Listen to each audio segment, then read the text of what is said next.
ओम शांति। मैं एक आत्मा हूँ, वृत्ति के बीच में निवास करती हूँ, परमपिता परमात्मा की संतान हूँ। अपने कर्मों का पाठ बजाने इस साकारी दुनिया में आई हूँ।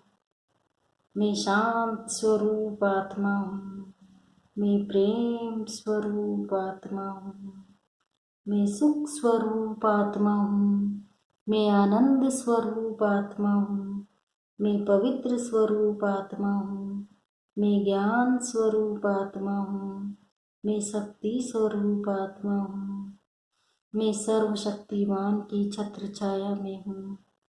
सर्वशक्तिमान का अष्ट शक्तियों का तेज मुझ में समा रहा है, मुझसे निकल निकल पूरे विश्व में फैल रही है।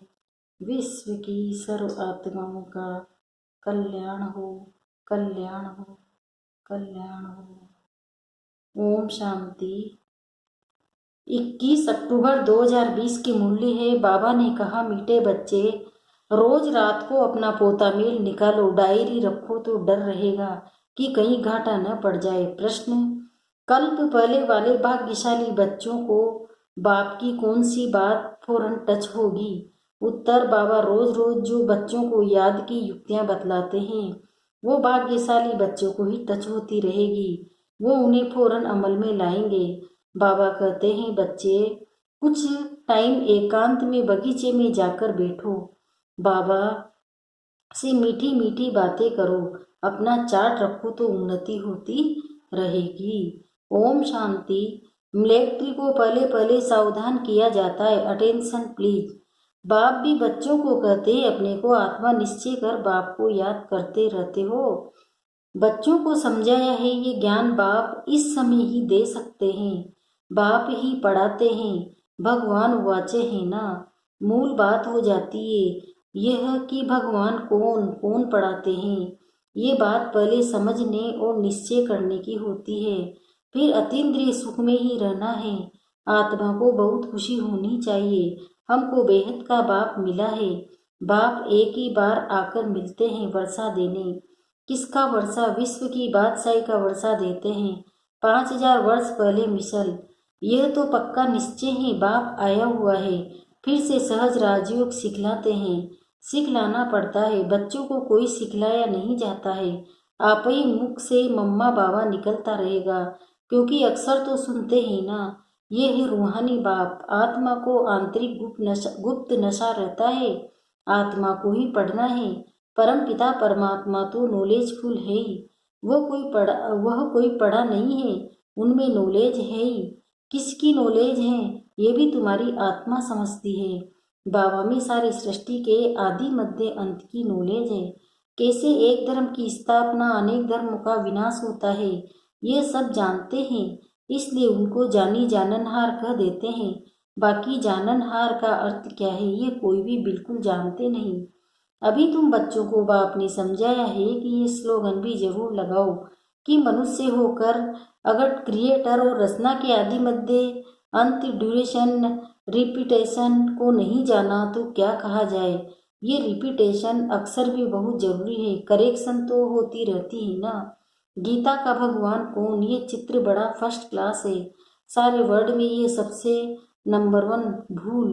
परम पिता परमात्मा को न जानने के कारण फिर कह देते हैं सब भगवान के रूप है। जैसे छोटे बच्चे से पूछा जाता है, तुम किसका बच्चा? कहेंगे फलाने का। फलाना किसका बच्चा? फलाने का। फिर कह देंगे वो हमारा बच्चा।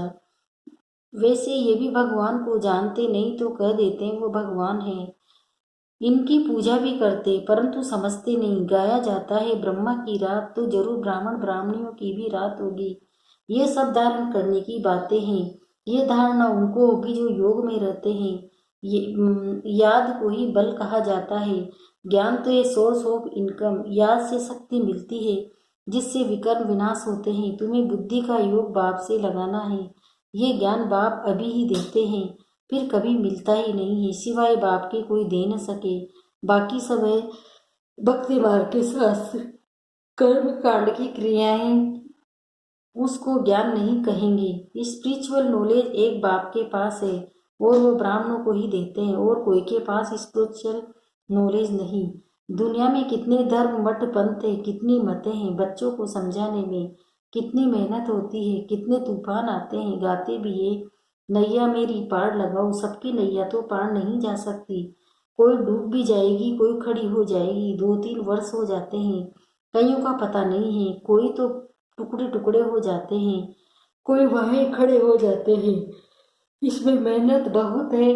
आर्टिफिशियल योग भी कितने निकले हैं, कितने योग आश्रम है। रूहानी योग आश्रम कोई हो न सके। बाप ही आकर आत्माओं को रूहानी योग सिखलाते हैं। बाबा कहते हैं ये तो बहुत सहज योग है, इन जैसा सहज कुछ भी नहीं है। आत्मा ही शरीर में आकर पाठ बजाती है। 84 का जन्म मैक्सिमम है, बाकी तो कम से कम होते जाएंगे। ये बातें भी तुम बच्चों में कोई की बुद्धि में है। बुद्धि में धारणा बड़ा मुश्किल होती है। पहली बात बाप समझाते, कहाँ भी जाते हो तो पहले पहले बाप का परिचय दो। बाप का परिचय कैसे देवें, इसके लिए युक्ति रची जाती है। वह जब निश्चय हो तब समझे बाप तो सत्य हैं। जरूर बाप सत्य बातें ही बताते होंगे, इसमें संशय नहीं लाना चाहिए। याद में ही मेहनत है, इसमें माया अपोजिशन करती है, घड़ी घड़ी याद भुला देती है।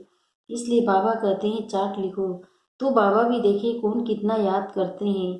क्वार्टर % की भी चार्ट नहीं रखते हैं। कोई कहते हैं हम तो सारा दिन याद में रहते हैं। बाबा कहते हैं ये तो बड़ी मुश्किल है, सारा दिन तो बांधेलियाँ जो मार खाती रहती है वह याद में रहती होगी। शिव बाबा कब इन संबंधियों से हम छूटेंगे। आत्मा पुकारती है, बाबा हम बंधन से कैसे छूटे। अगर कोई याद में रहते हैं तो बाबा को चार्ट भेजे, डायरेक्शन मिलते हैं। रोज रात को अपना पोता मेल निकालो, डायरी रखो। डायरी रखने से डर रहेगा हमारा घाटा न निकले आए। बाबा देखेंगे तो क्या कहेंगे, इतने मोस्ट बिलवेड बाबा को इतना समय ही याद करते हो। लौकिक बाप को, स्त्री को तुम याद करते हो, मुझे इतना थोड़ा भी याद नहीं करते हो। चार्ट लिखो तो आप ही लज्जा आएगी। इस हालत में तो पद पा नहीं सकूंगा, इसलिए बाबा चार्ट पर जोर दे रहे हैं। बाप को और 84 के चक्र को याद करना है तो फिर चक्रवर्ती राजा बन जाएंगे। बाप समान बनाएंगे, तब तो प्रजा पर राज्य करेंगे। ये है राजयोग, नर से नारायण बनने का एम ऑब्जेक्ट यह है। जैसे आत्मा को देखा नहीं जाता, समझा जाता है। इनमें आत्मा है ये भी समझा जाता है। लक्ष्मी नारायण की जरूर राजधानी होगी। इन्होंने सबसे जास्ती मेहनत की है, तब स्कॉलरशिप पाई है। जरूर इन्हों की बहुत प्रजा होगी। ऊंच से ऊंच पद पाया है, जरूर बहुत योग लगाया है, तब पास विद ओनर हुए हैं। ये भी कारण निकलना चाहिए, हमारा योग क्यों नहीं लगता। धंधे आदि के झंझट में बहुत बुद्धि चली जाती है, उनसे टाइम निकाल इस तरफ जास्ती ध्यान देना चाहिए। तुम टाइम निकाल बगीचे में एकांत में बैठना चाहिए। फीमेल तो जा न सके, उनको तो घर संभालना है। पुरुष तो सहज है, पुरुषों को सहज है। कल पहले वाले जो भाग्यशाली होंगे उनको ही ये टच होगा। पढ़ाई तो बहुत अच्छी है, बाकी हर एक की बुद्धि अपनी होती है।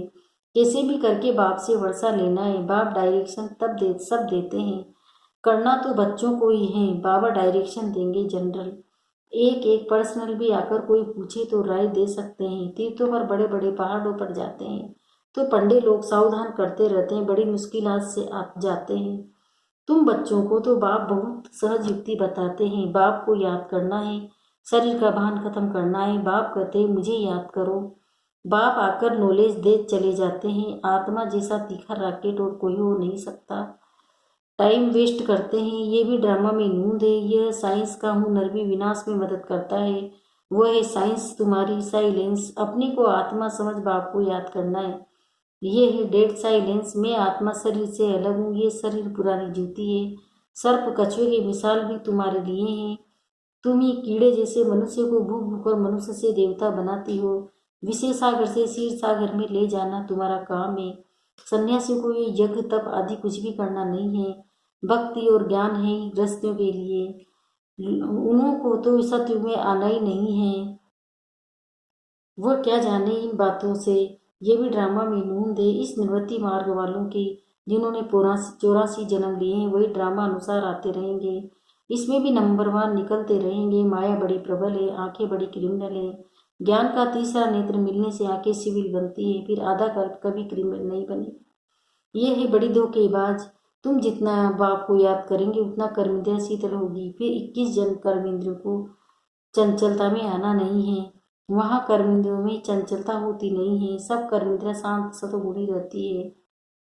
देह अभिमान के बाद ही जब शैतानी आती है, बाप तुमको देह अभिमानी बनाते हैं। आधा कल्प के लिए तुमको वर्षा मिल जाता है। जितना जो मेहनत करते हैं उतना वर्षा ऊंच पद पाएंगे। मेहनत करनी है देही अभिमानी बनने की, फिर कर्मेंद्रिया धोखा नहीं देंगी। अंत तक युद्ध चलती रहेगी, तब कर्मातीत अवस्था को पाएंगे। तब वह लड़ाई भी शुरू होगी। दिन प्रतिदिन आवाज होता जाएगा, मौत से डरेंगे। बाप कहते हैं ये याद कर सबके लिए हैं, सिर्फ बाप का परिचय देना है।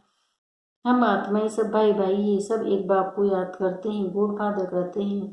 करके कोई नेचर को मानने वाले होते हैं, कोई गॉड तो है ना, उनको याद करते हैं। मुक्ति जीवन मुक्ति के लिए, मोक्ष तो है नहीं। वर्ड की हिस्ट्री ज्योग्राफी को रिपीट करते हैं। बुद्धि भी कहती है जब सत्य था तो एक ही भारत था। मनुष्य तो कुछ भी नहीं जानते। लक्ष्मी नारायण का राज्य था। लाखों वर्ष की बात हो न सके। लाखों वर्ष होते तो कितनी ढेर संख्या हो जाती। बाप कहते हैं अब कलयुग पूरा हो, सतयुग की स्थापना हो रही है। वो समझते हैं कलयुग तो अर्जुन बच्चा है, इतना 1000 वर्ष की आयु है। तुम बच्चे जानते हो ये कल्प है ही 5000 वर्ष का। भारत में ही ये स्थापना हो रही है। भारत ये स्वर्ग बन रहा है। अभी हम श्रीमत पर ये राज्य स्थापन कर रहे हैं। अब बाप कहते मामी कम याद करो, पहला पहला शब्द ही ये दो।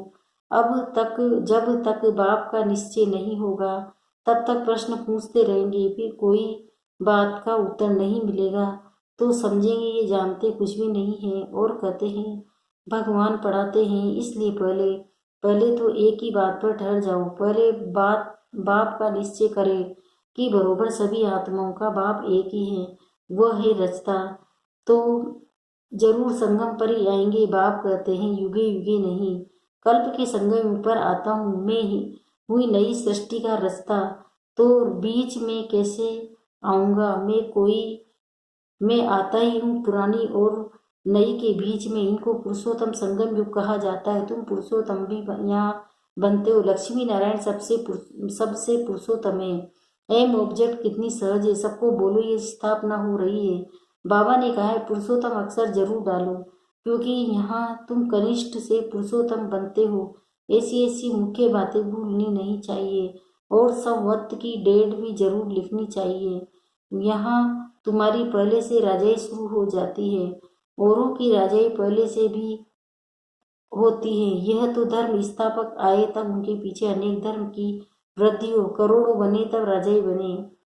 तुम्हारी तो शुरू से सतयुग में राजाई होगी।